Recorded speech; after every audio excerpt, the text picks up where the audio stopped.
Hello, beautiful people, and welcome to the Emilie pre-release analysis. Now, you might be thinking, I've heard of this Emilie character before. I've heard that she was a burning character. Hog.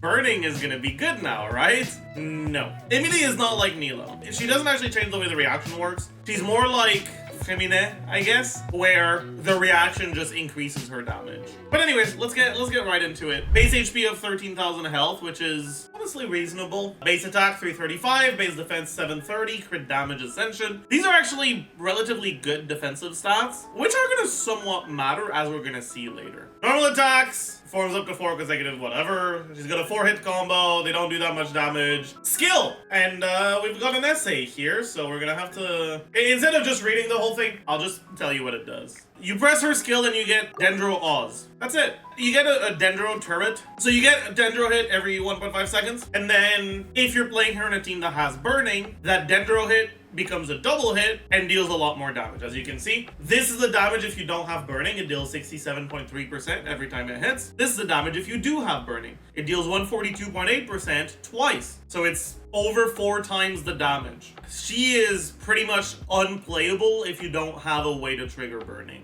Her damage is just completely worthless. And as we're gonna see later, damage is pretty much all she provides. If you don't have a way to trigger this, GG. More specifically, the way that her skill works is every time there is a burning enemy around, her lamp, which starts at level 1, will gain 1 stack up to once every 2 seconds. Once it's collected 2 stacks, it will level up to the enhanced version that is significantly stronger. If she doesn't trigger burning for 8 seconds, she will lose her upgraded level and it'll go back to level 1. Now, one thing where I'm not entirely sure of is the way that it checks for this. There's 2 ways they could go about it. The first way is we're gonna have a 2-second timer on her skill, and every 2 seconds is gonna check, is there a nearby enemy that is burning? If it finds one, you get a stack. If it doesn't find one, you don't get a stack, and the timer starts again. That's the first way they could do it. The second way they could do it is to have a constant thing that is checking if there's an enemy that's burning, and when it does find one, it goes on cooldown for 2 seconds. If they do the first way I described, it means that if you trigger burning at the wrong moment, it will not give her scent, which is the name of her stacks. Whereas if they do it the second way, it will work properly. I'm gonna be assuming that's how it works for the rest of this pre-release, but I do want to communicate that this is an assumption. I'm not entirely sure that's how it works, so keep that in mind. Her ultimate, Aromatic Explication. Guiding the fragrances collected within the case, Emilie converts them into pure dendro energy, creating a level 3 Lumidouce case, which is her skill, basically, and sewing existing cases away. While it exists, the level 3 Lumidouce case will not gather nearby scents, but it will continuously cause scented dew to descend, attacking opponents within range and dealing dendro damage. During this time, 1 drop of scented dew will descend every 0.3 seconds, and 1 opponent can become the target every 0.7 seconds. When the duration ends, a level 1 Lumidouce case will be recreated, but if you use your ult while there was already a level 2 skill on the field, you'll get the level 2 skill back instead. Basically, her ult pauses her skill, becomes a stronger version of her skill for 2.8 seconds, and then redeploys the skill. From everything in the wording here, I'm assuming that means that you don't need to ever repress your skill cast, because the skill duration is 22 seconds and your ult cooldown is 13.5. So you can just use your ult to refresh your skill over and over, and you never need to reuse the skill, which can be somewhat useful because her skill has an arc alignment and it hits with Pneuma, and so being able to keep that if there's an enemy where we're interacting with it with Pneuma helps in some way. Can be kind of useful, but it doesn't matter too much. When it comes to the way that it works for the damage, it's gonna deal damage 10 times, but it can't deal damage 10 times to the same enemy. From what I understand, it is possible that it works with like pseudo-quadratic scaling, and that if you have a lot of enemies grouped together, you can effectively end up hitting maybe all 10 hits with it. 9 hits, not 10. But otherwise, you're generally gonna get 3 hits, maybe 4, because there's some hits that hit in the area randomly, so it's possible that they hit the enemy, especially on bigger enemy. It's more likely that they get hit by more than 3. But her ult, as you can see, right, the scaling on it is actually pretty good, and the scaling on her skill is also pretty good. That means you have a character that just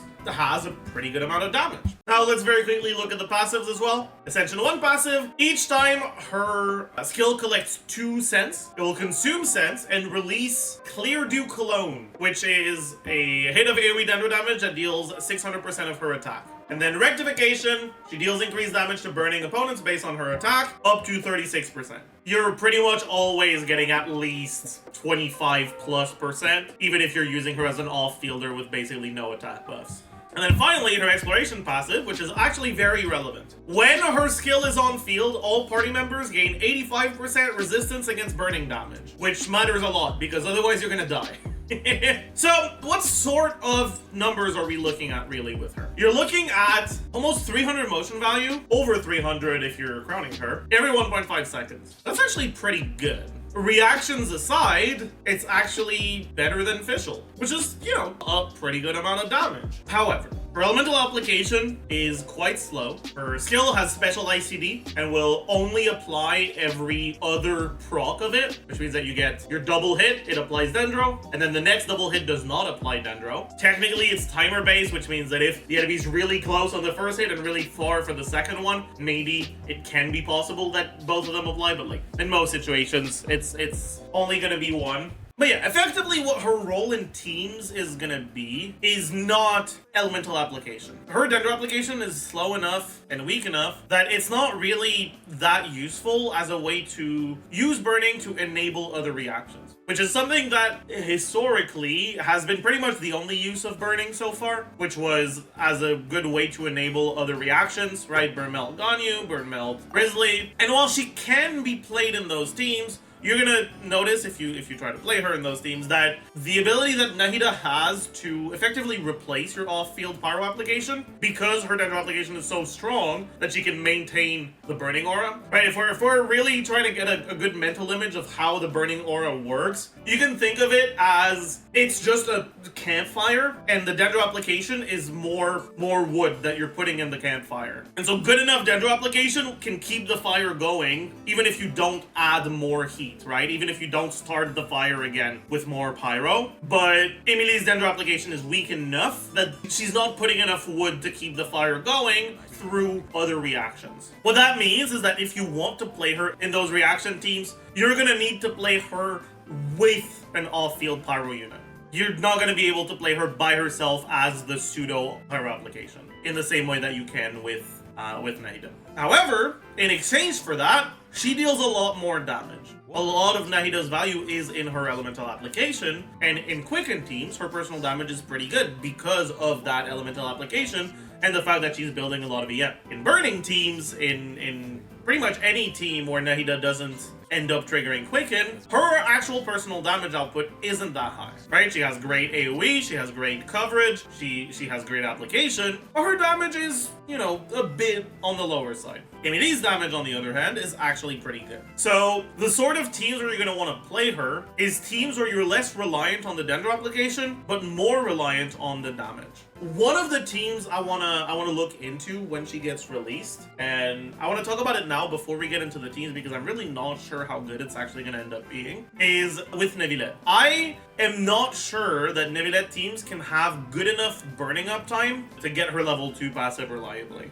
And part of that is because I don't know exactly how the game is going to check for the burning. That being said, she has a bunch of other teams where she's going to be viable, and so we'll be talking about all of those. But first, let's now talk about the Constellations very quickly. So, Constellation 1 increases the damage dealt by Fragrance Extraction, which is her elemental skill, and her passive talent, Clear Dew Cologne, so the Ascension 1, by 20%. The latter requires unlocking said passive talent first. Additionally, when nearby party members trigger burning reaction or deal dendro damage, it will generate an additional scent. This event can be triggered once every 2.9 seconds. So this is 20% more damage on skill and passive, but much more importantly, it means the passive triggers more often, right? Because you get more scents, and the passive triggers based on scents. That increases your dendro app, which means that it can, in some teams, actually be enough to get the sort of application necessary for your reactions to work better. And every time it procs, obviously, deals double damage. Or sorry, it deals a good amount of damage. It's a pretty reasonable Constellation. I think like within the realm of Constellation 1s, it's okay. Obviously keep in mind, she's generally going to be played as an off-fielder, and so the Constellation on her doesn't do as much as a Constellation on a hyper carry, even if it were to increase by the same amount of damage. Constellation 2, Lake Light Top Note with Fragrance Extraction, Aromatic Explication, or Clear Dew Cologne, which is when her skill, burst, or ascension passive hits opponents, decrease dendro res by 30%. This is pretty good. She's not really gonna be played in teams where you deal other sources of dendro damage, so this is mainly just for her. It's not that significant as a team-wide buff, but it does mean that if you're playing her on the Reverie set, you're increasing your damage by a pretty decent amount. Overall, also a pretty good C2. Nothing like outstanding, but pretty solid. C3 is skill talent level, which is pretty good. C4, aromatic explication, which is your ultimate, your elemental burst. Duration is increased by 2 seconds. Interval between opponents being selected as a target is decreased by 0.3 seconds. So what that means is that instead of 9 hits in total, you get 16. And instead of only being able to target the same enemy every 3 hits, it's now able to target the same enemy every 2 hits,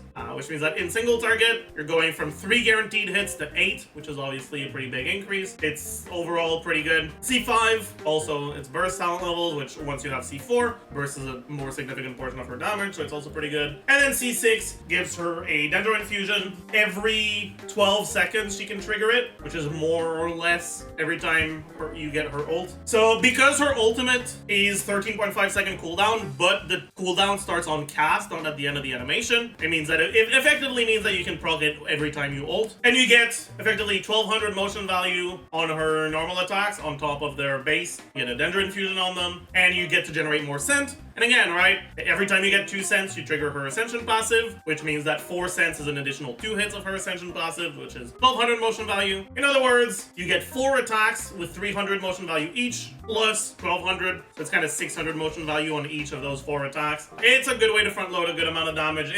I think that within C6s, it's like one of the better ones, probably. Overall, her Constellations are pretty good. I don't really have that much to say about them. I think that her early Constellations are individually relatively strong, but none of them is like a very particular damage increase compared to other cons. Overall, pretty good cons across the board. First things first, for her weapons, we gotta talk about her signature. And in order to talk about her signature, we have to talk about her energy generation, because her signature gives her some energy. Her elemental skill generates 1 particle every other proc of it. When you're playing her in teams where she's the only dendro unit, you'll get a total of, in a 20-ish second rotation, about 7 particles. She's probably catching maybe 1 of them. Then, I mean, let's take a look at a very default Bennett Arlecchino Kazo. In a team like this, her energy before ER should generate about 30, and her cost is 50, which means her ER requirements 172.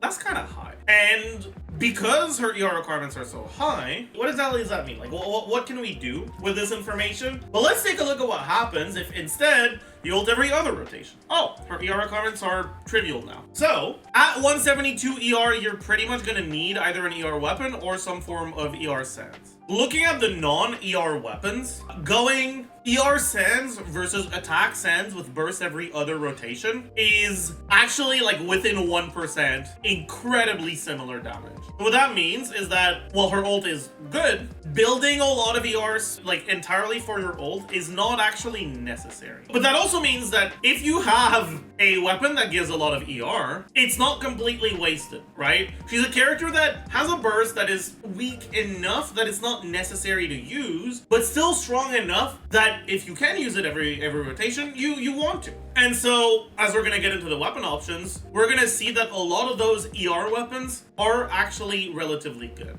On top of that, her damage outside of her ult, I want you to take a look at this. Size radius 1. That is the same AoE as a Hyper Bloom proc. Yeah, her AoE is not very good on her skill. She does have the Ascension passive, but this will proc at most 3 times in a rotation. Most of the time, it's gonna be 2 to 3. So that's not that much, which means that in AoE, her ult matters a lot more. And what that means is, although the calcs are relatively similar for ult every rotation versus ult every other rotation, I'm still gonna slightly favor ult every rotation. In a very similar way that I would favor an ult every rotation build on Yaimiko when you're playing her in aggravate teams, where your main form of AoE is her ult and Kazuha. Yeah, so now that we have her ER requirements out of the way, let's talk about her weapons, and let's start with her signature. So, it's a crit rate weapon, medium base attack, 33 crit rate, attack percent increased by 15%. When the equipping character triggers burning on an opponent or deals dendro damage, the damage is increased by 18%, up to 2 stacks. So that's 36 damage percent and 15% attack. When 2 stacks are reached, or you refresh the second stack, restore 12 energy, up to once every 12 seconds. If you have a slightly extended rotation, or realistically, right, because you proc this on the first time you reach 2 stacks, and then it keeps going, and you get your first proc at like 5-ish seconds into your rotation, then at 17, then at 29, then at 41. So if the chamber's not taking too long, you're pretty reliably getting 2 procs per rotation. And as it turns out, reducing your burst cost from 50 to 26 makes her ER requirements entirely trivial. This is one of the most egregious cases of R1 bait in the game. I really don't like it. It feels like they, gave her a problem and are selling the solution. The gap between this weapon and the next best weapon is bigger than the gap between most characters' signature and best free-to-play option, which makes me angry. There is a silver lining though, which is that there are actually a decent amount of teams where it is very much worth considering playing Emilie either with a second dendro unit or as an on-fielder, or at the very least in some form of quick swap team. And if that's what you're doing, then she ends up generating more energy, and so her ER requirements become a lot lower, which obviously is going to mean that you're not gaining as much from this, and it's going to reduce the gap between her signature and the other option. Anyways, let's get into her weapon. Obviously, Lumidouce Elegy is going to be her best in slot in every team. Homa is like a decent 5-star stat stick. Jadewing Spear is going to be a bit worse. If you're not on fielding her, you're not getting a lot of stacks on Jadewing Spears, so it's not all that good. Okay, 5-star stat stick. Because it has really high base attack and it's a crit rate substat weapon, it's still like fine. If you're playing her as an off-fielder, she's not getting Bennett buff, she's not getting these sorts of buffs that generally can make deathmatch better than Jadewing Spear for off-fielders, so it's still like a pretty decent option, but it's not all that insane. Calamity Queller is actually relatively similar to Homa. It's a pretty decent 5-star stat stick, because again, right, she's an attack scaler that doesn't stay on field and doesn't snapshot, and so her synergy with Bennett is not really there, which obviously means that attack percent becomes a much more valuable stat to get than for other characters that do a decent amount of damage. Scarlet Sands, still a decent stat stick. Engulfing Lightning, also pretty decent. Skyward Spine is okay. Skyward Spine and Jadewing Spear are relatively similar to one another when it comes to off-field Emilie. Obviously, this is assuming you can take advantage of the ER, which may not be the case. So if you're not taking advantage of it, obviously it's not that good. Deathmatch is her best in slot 4-star. Low Refined Deathmatch is similar to the okay 5-star stat sticks. High Refined Deathmatch is similar to the decent 5-star stat sticks. Blacklift Pole is I've never been a huge fan of Blacklift Pole, especially for off-fielders that aren't like necessarily the main source of your team's damage. Blacklift Pole only gets a stack if the last hit was dealt by the character who is using the Blacklift weapon, which means that very often, even if you do kill enemies, you don't actually get the Blacklift stack. So I don't love it on her. It's an okay stat stick. At 1 stack, it's a little bit better than the other 5-star or the other 4-star free-to-play options, but at 0 stacks, it's worse. And the other free-to-play options are just a lot easier to make work, so I wouldn't really recommend it. Missive Wind Spear is her default free-to-play. Generally gonna be her best free-to-play 4-star option, but the gap between it and the other options or free-to-play options is very, very small, because those other options do give you that ER that can let you burst every rotation. And so while it's like the default free-to-play option, I don't actually think it's all that great. And I think you should very much be willing to consider one of these other two options. And more importantly, if you didn't get Missive Windspear because you weren't playing while the event was happening, you're not missing out. So Favonius Lance, I would consider to be generally her actual best in slot 4-star. Deathmatch is going to be her best in slot for damage, but Favonius Lance is actually not that far behind because your requirements can actually be high enough for the Fav to matter. Now, because Fav gives you particles and is a high base attack, low substat weapon for the Lance, you actually end up in a situation where those 3 additional clear particles reduce your ER requirements to around 140, and Fav, as a high base attack weapon, right, gives you 30-ish, which means this is about 2 substats, which is pretty reasonable to get from substats alone. So from 170-ish, which is ER Sands plus up to 4 ER substats. Swapping to Fav Lance means you can swap your ER Sense to an attack sense, and you can get more non-ER substat rolls, which actually makes it a much stronger option than you'd expect out of a weapon that doesn't actually give you any damage onto the substat or the passive. And then on top of that, obviously, these additional particles help a lot for the rest of your team's ER requirements, which is the main thing that pushes it over the other options in my opinion. I will say though, there are quite a few immediate teams where the rest of the team doesn't care as much about the energy, and in those teams, then I would go Deathmatch over Favonius Lance on her, but it's really not that large of a difference. Favonius Lance, just looking at the damage, assuming you adjust your build for it properly, is very similar to Missive Windspear, but then you also get the additional utility for the rest of your team. And then finally, the catch is a decent free-to-play option. It's very similar to Missive Windspear, again, right? This is an ER weapon, so you have to adjust your build for it. But assuming you are adjusting your build for it properly, the catch is also very similar to Missive Windspear, so if you don't have Missive Windspear, don't have a Fav Lance that you can spare for her, putting her on the catch is a completely fine way to go about it. So, let's order these. Honestly, realistically, what you're gonna see is her best in slot, then all the decent stat sticks, Homa, Calamity Queller, Fav Scarlet Sands, Engulfing, then Deathmatch,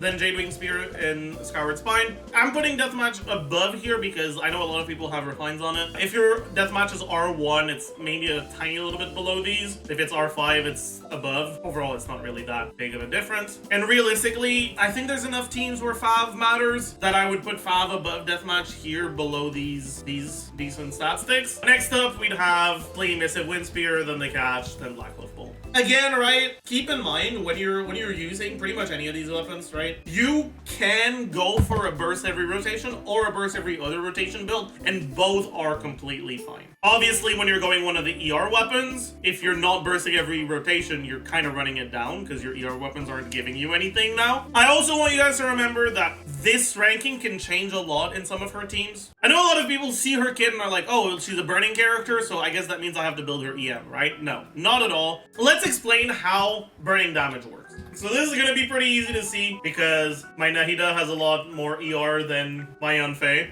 and my Yanfei is level 80. So when the burning is doing more damage, it's because Nahida's triggering it. When it's doing less damage, it's because Yanfei's triggering it. So if I go on Yanfei first, and then I auto on Nahida,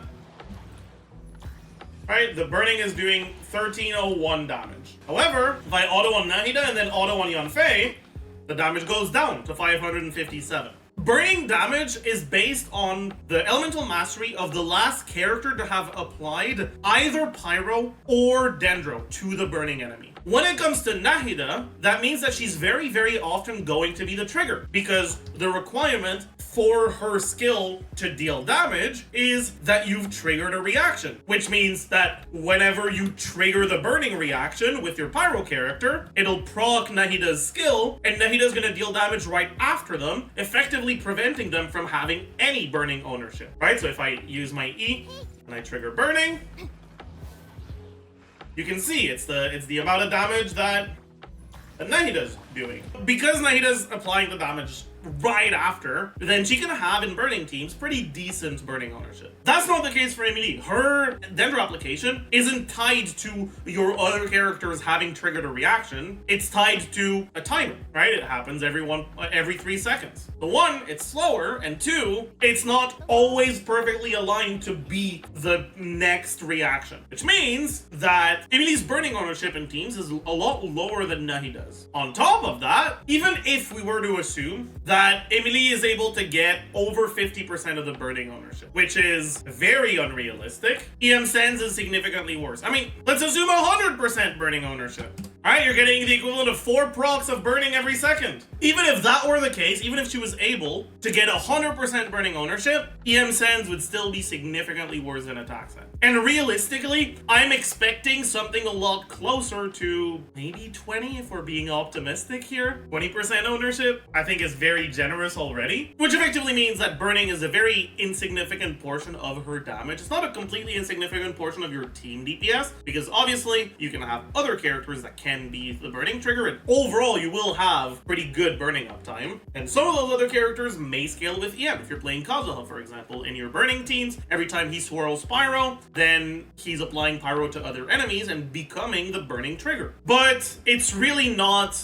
something that you want to be building her around. And EM is just really not that helpful for her. So that pretty much eliminates most of the reaction focused sets, right? Gilded Dreams, 2-piece with EM stuff. No, that's not what you want to use on her. So what do you want to use? Well, you know, she's a burning character. We got a burning set recently. We can talk about Unfinished Reverie. She's a dendro character, so we can talk about Deepwood. A good amount of her damage is skill damage, so we can talk about Golden Troop. Then I guess 2-piece options. So let's first start with Golden Troop. Golden Troop is not very good for her. She does have a decent amount of skill damage, but what you're gonna notice is it gives you 70% skill damage. The burning set gives you 50% damage percent on everything and 18% attack, which is almost as much damage for your skill as Golden Troop, because she's relatively saturated on damage percent and not that saturated on attack percent. But then on top of that, it's also buffing your Ascension passive, which they explicitly state is not skill damage. So this isn't buffed by Golden Troop, but it is buffed by Reverie, and it buffs her ult damage, which is also pretty significant, especially in AoE. So Golden Troop is a fine option if you have a really good Golden Troop and you don't want to have to farm for one of the other sets if you don't have one, but it's really not gonna be what you're aiming for. But really what you're gonna want to be going is either 4-piece Reverie or 4-piece Deepwood. It's 50% damage percent and 18% attack. That's a lot of damage. However, so is 30% Dendro Res Shred and 15% Dendro damage bonus. Overall, they're relatively similar to one another, close enough that honestly you should just go for whichever one has better substats. However, if you're playing her with another Dendro character, or if you're playing her with another character that isn't reliant on a very specific set, you can put that other character on Deepwood and you can put her on Unfinished Reverie, therefore benefiting from the Res Shred from Deepwood and all of the damage bonuses from Unfinished Reverie, which is the best of both worlds. It is worth noting that that's not going to be possible in every team, and there's a lot of characters that, while they can be Deepwood holders, like Zhongli for example, aren't that good at it. So generally, if you don't have either of the sets farmed, I would lean a little bit more towards 4-piece Reverie than 4-piece Deepwood. However, if you've been playing for a little bit, you probably do have Deepwood farmed. Deepwood is useful on so many characters, and so is Gilded Dreams, that it's a pretty resin efficient domain to farm, and a lot of people already have a pretty good Deepwood set. And so, considering how close it is, I'd say that if you already have a decent enough Deepwood set, it is not worth the resin to farm for the 4-piece Reverie. So 4-piece Reverie is best in slot contender, and so is Deepwood. And then finally, 2-piece is like, okay, I guess. Next up, artifact stats. So you're obviously gonna go attack, dendro, crit. While she does get a decent amount of damage percent from her kit, she's not quite saturated enough that you would rather go attack percent goblet over dendro goblet. If your attack percent goblet is good enough, you can consider it, but it's not really an ideal scenario. Obviously, you can also go ER, dendro crit. Again, right, this boils down to how exactly you're gonna want to play her, if you want to do a burst every rotation or every other rotation. I think it's also worth noting that in more flexible rotations, you can ult more than once per rotation, which makes it so that the ER builds can actually become even better when you ult more than once per rotation. If your rotation has a lot of leeway where you can swap into whichever unit, you can do asymmetrical rotations where you just burst off cooldown on her, and if you're doing that, then obviously her burst becomes a much larger portion of her damage, and ER is a little bit more valuable. Finally, we get into the teams. So, what sort of teams are you looking for on her? generally just any team where you can fit her that would benefit from her damage but isn't reliant on her application. Something I've used as a way to describe her role in teams is you shouldn't really consider her a dendro unit. She's more a pyro unit that you can put on your teams. While she doesn't apply pyro really herself, her role in teams is very often very similar to that of a pyro unit, and she does not really do the job of a dendro unit all that well. So a good example of a team where, you know, that's the case is if you're going to be playing her in mono pyro, and I'm calling it mono pyro, but I guess we can call it mono burning. So any sort of team where you're using, you know, Bennett and Emilie with then either pyro on-fielders like Arlecchino, Klee, Yanfei, whatever you want, or off-fielders like Xiangling, and then the last slot that's either another pyro unit or Kazuha, something like that, or the last slot that's a dendro unit like Nahida that helps her get her deepwood off. She's got a lot of flexibility in those mono burning slots. I do think that the best iterations of it are going to be the ones that use a strong pyro on-fielder and an Animo unit, but if you're using her with Xiangling, you get to on-field her, which means she can benefit from Bennett's buff, which means that it's not actually that much worse. Other than mono burning, we have Furina Vape, right? So very similar to a mono burning team, but instead of that Animo slot, you just slot in Furina. You're not trying to get Furina to apply Hydro for your pyro units to Vape. You're just bashing her head against the wall with your pyro units and getting some nice Furina Vapes out of it. You can play her in Risley Melt. You can play something like Risley, Bennett, Emilie, Xiangling, Risley, Bennett, Emilie, Toma. You might be able to play her as another element in Neuvillette teams that already slot in Xiangling or another pyro. But again, I'm really not sure if she's gonna be able to properly get her level 2 skill off. We talked quickly about Air Fryer. Air Fryer is kind of a meme team that I came up with on Sumeru's release to try to, you know, find something useful to do with burning as a standalone reaction. And it's effectively using your dendro unit in a quick swap Animo team where your Animo units end up swirling a lot of pyro and getting a lot of burning ownership. And if you're keeping enemies grouped, because burning does actually have some AoE and it can originate from each character affected by it, you get a certain amount of pseudo-quadratic scaling. Now, Emilie could fit in that team pretty well because, you know, the dendro unit, you don't want the dendro unit to have burning ownership in those teams because your Animo units are built full EM already. You want them to have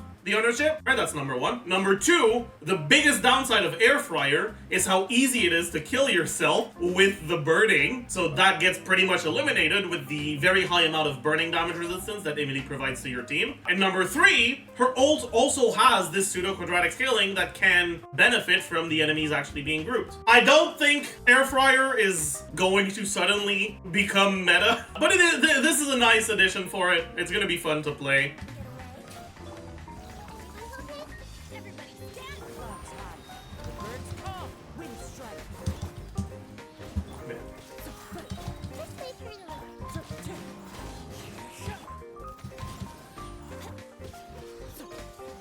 Now, a potential issue is that you're going to be having trouble applying Dendro and AoE when Emilie's burst is not active because of her really bad application and her really small range. That being said, one thing I want to talk about very quickly is that depending on how exactly they make her targeting work, that can be alleviated to some extent, right? Her internal cooldown isn't necessarily 1 every 2 waves of hits. It's each target can only be applied with Dendro every 2 waves of hits, which means that if your waves of hits are hitting different targets, then you can potentially apply Dendro on each hit, which isn't as bad in AoE, but yeah. I'm not going to be telling you guys that this is an amazing team, but it is a cool thing you can consider. Honestly, maybe you do something with double Dendro instead, right? Something like this with her as the last slot could also work. When you use her ult, you just make sure you stay on her to get all the value out of Bennett's buff. That'll be fun, but I don't expect to be that strong, but I think it's still worth mentioning. Other than that, we can talk about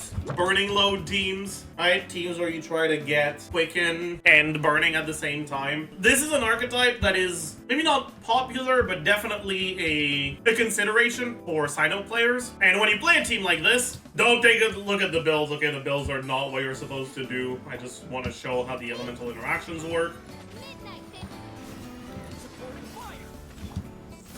Right?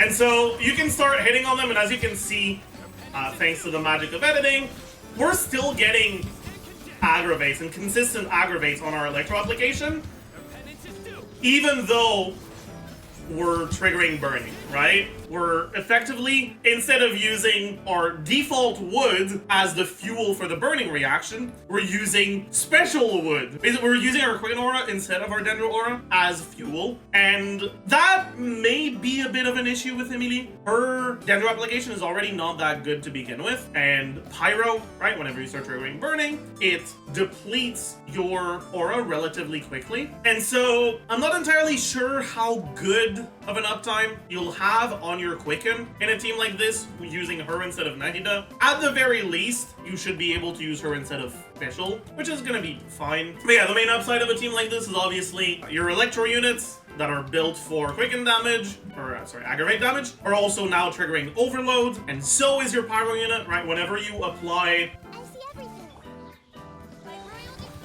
right, when the aura looks like this with an underlying quicken aura, and you apply pyro, you trigger overload on the pyro, but that also triggers burning, and by triggering burning, you're also putting a pyro aura that you can then use to trigger overload with your other characters. So effectively, your pyro character triggers an overload every time they apply pyro, but then also your electro character can trigger additional overload thanks to the burning happening. So that's how something like this works. Now again, right, it's really just a matter of how well her application is going to survive. Looking at a similar team with other characters that have slow-ish application.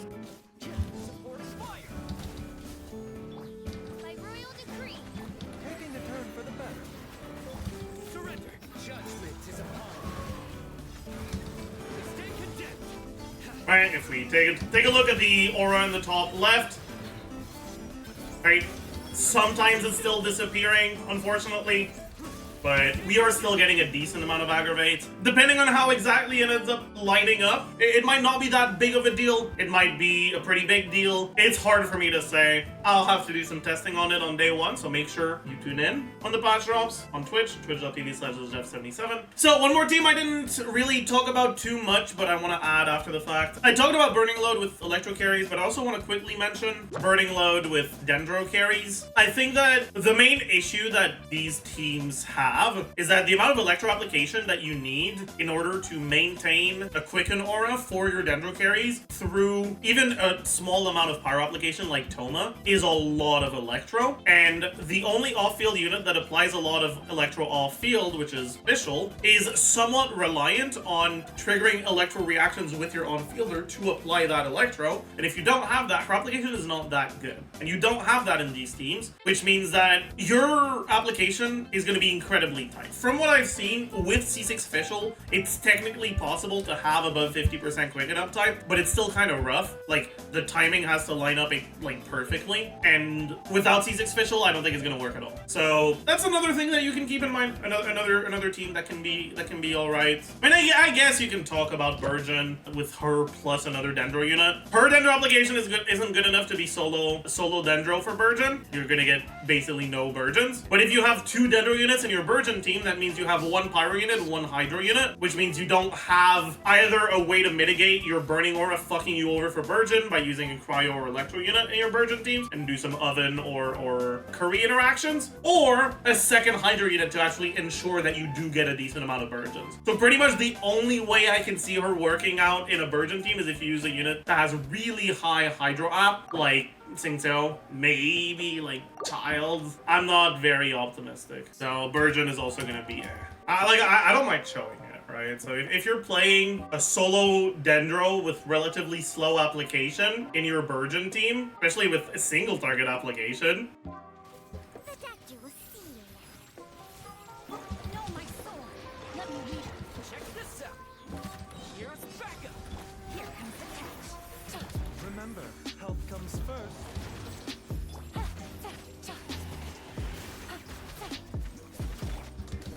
I want you to realize how few Burgeons we're actually getting here.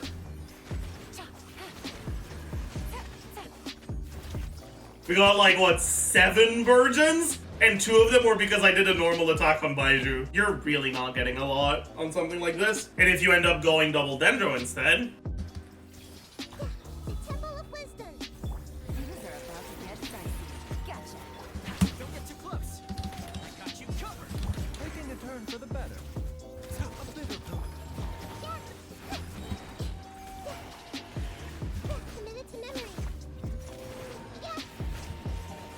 Like, we're not getting the most Burgeons, but it's not, no. I mean, it's not great. I think the reality that I need to, like, acknowledge here is her personal damage is strong enough that it's probably not going to be that bad of a team compared to the other Burgeon teams, because Burgeon teams aren't known to be the strongest teams to begin with. And she actually has enough personal damage to somewhat salvage that, even if it doesn't work well synergistically. Other than that, so okay, if you're playing her in any team that doesn't have burning, she's just not good. Her damage just isn't good at all. But yeah, out of these teams, I'd say that the main ones I would recommend are the Mono Burning and the Furina Vape teams. And then maybe the Neuvillette team if you end up being able to properly get your level 2 lamp. I think the Furina Vape teams are actually going to be very strong. And this is the sort of team where you can decide to use her as an on-fielder. Using her with Bennett handling Furina as an on-fielder is going to be pretty good because she doesn't have that much on-field presence other than being able to benefit from Bennett's buff on her damage. You can swap out of her to make sure that you're building up fanfare on all of your characters without losing too much. Channeling and Furina are going to help with the 8 damage and AoE. I think it's definitely going to be one of the better ones. So Mono Burning, Pog, Furina Vape, Pog, Neuvillette, either Pog or Dog, not sure. Risley is going to be decent. Air Fryer is going to be and then Burning Load is going to be between and decent, depending on how well the auras work out. And again, right, a lot of this is going to require a little bit of testing. We haven't seen all that many aura interaction leaks in this Abyss cycle, so I'm working off of the information I have, which is somewhat little, unfortunately. But what that means is that we're going to have a more important post-release. So make sure you subscribe so you don't miss it. I always try to get the post-release out before the end of the banner. So if you're really not sure whether or not you want to go for her, you can wait for that. But yeah, that's pretty much it for the pre-release. Honestly, I don't know how to feel about her. I'm not a huge fan of the restrictions, and I'm really disappointed that their burning character that they're releasing is a character where you're effectively treating burning like a pyro swirl for your VV or something. You're not actually taking advantage of the reaction in any way. It doesn't add some cool elemental interactions. I feel like that's very disappointing, personally, from like a game design perspective, but that has nothing to do with her strength. I think she's going to be a relatively strong character that has a decent amount of versatility. Pretty easy to play as well, which is obviously always an upside. I don't think she's going to be the strongest, but I don't think she's going to be bad either. Excited to see what people think of her, and excited to get some testing done as well. So, as usual, thank you for watching. I hope you learned a thing or two. If you liked, make sure you do the YouTube thing, and see you guys in the next one. Bye, YouTube.